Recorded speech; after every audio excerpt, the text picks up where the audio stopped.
Notion G4.1. Vocabulaire et rapports trigonométriques. Dans un triangle rectangle, on peut définir les relations suivantes entre les angles aigus et les différentes longueurs des côtés. Alors, ce triangle, il s'appelle ABC, il est rectangle en A, et on a repéré un angle. Pour définir le vocabulaire, il faut absolument repérer un des deux angles aigus dans le triangle rectangle. Ici, j'ai repéré l'angle en B. Le vocabulaire, il est associé à cet angle-là. Si je passe à l'angle C, il y a du vocabulaire qui s'inverse. Donc, il faut vraiment repérer par rapport à quel angle vous voulez utiliser le vocabulaire. Donc d'abord, dans un triangle rectangle, le côté opposé à l'angle droit s'appelle l'hypoténuse. Ça, c'est vrai dans tous les triangles. Donc on écrit ici l'hypoténuse. L'hypoténuse commence par la lettre H. Donc je vais la noter. Ça sera important pour après. Ensuite, par rapport à cet angle en B, on peut définir le côté opposé à l'angle B. Il est de l'autre côté. Ici, c'est le côté AC. On l'appelle côté opposé. Le côté opposé, il y a le O, donc on va le noter O entre parenthèses. Ici, hypoténuse, c'est parce que l'hypoténuse commence par un H. Il faut l'écrire comme il faut. Ensuite, le côté qui est collé à l'angle, ici. Vous voyez l'angle en B, il y a un de ses côtés qui est l'hypoténuse, l'autre côté c'est l'autre, on appelle le côté adjacent. Adjacent, ça commence par un A. Donc la lettre qui sera importante, on l'associera, ça sera le A.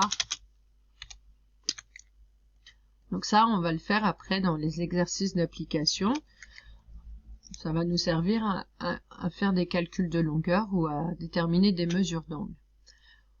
Nous avons dans le triangle rectangle trois formules. Donc en quatrième, vous avez vu la formule du cosinus. Il se trouve que c'est pas des cosinus qu'on calcule à chaque fois, suivant les longueurs qu'on va vous donner, les mesures des angles qu'on va vous donner. On sera amené à utiliser une des trois formules.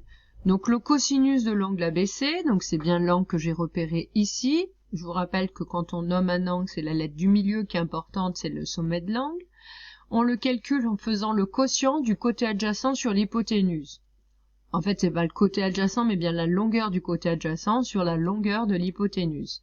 Donc, du coup, vous voyez, si j'ai mis des initiales qui sont en rouge, on a le C, en haut on a le A, et en bas on a le H.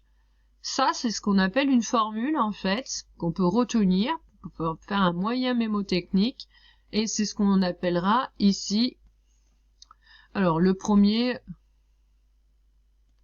voilà, je vais la noter là, donc pour le cosinus, C, A, H, K. Dans la formule, en fait, il y a deux formules à apprendre, l'une ou l'autre, après vous apprendrez celle que vous voulez, K. Par contre, quand on apprend la formule, vous voyez, ça fait pas tout, hein. Il faut se rappeler que le C veut dire cosinus de l'angle, que le A veut dire côté adjacent et c'est au numérateur, et que le H ça veut dire hypoténuse et qu'il est en bas.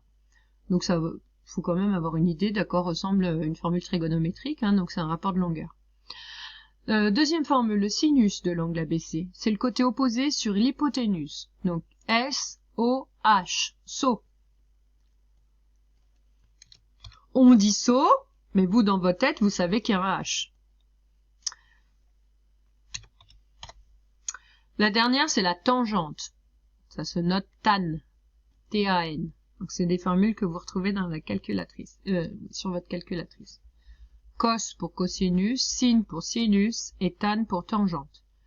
Toujours de l'angle ABC, donc on fait le côté opposé sur le côté adjacent. Toa. Alors, pour retenir les trois formules, en fait, il suffit d'apprendre l'une des formules magiques. Donc, celle qu'on trouve le plus dans les livres, hein, c'est So, Ka, Toa. Donc, il faut vraiment So, Ka, Toa. Donc, vous apprenez ça, ça vous permet de retenir tout d'un coup le sinus, le cosinus, la tangente. Alors, les élèves, ils préfèrent souvent l'autre, parce qu'on peut le retenir en faisant casse-toi. Ka, So, Toa, en fait. Mais Si on le divise, ça fait casse-toi. Et casse-toi, c'est facile de retenir. Et si vous savez ça, bah, ça vous permet ça s'appelle des éléments récupérateurs pour que votre cerveau retrouve les formules et on apprendra à s'en servir dans les exercices. Donc c'est important de bien apprendre l'un ou l'autre indéfiniment.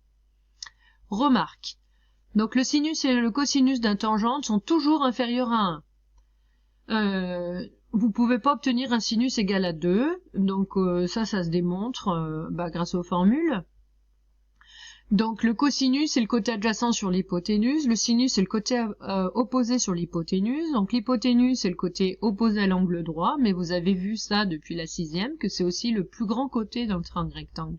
Donc si c'est le plus grand côté, ça veut dire que le côté adjacent est plus petit que l'hypoténuse, du coup on va obtenir une fraction plus petite que 1.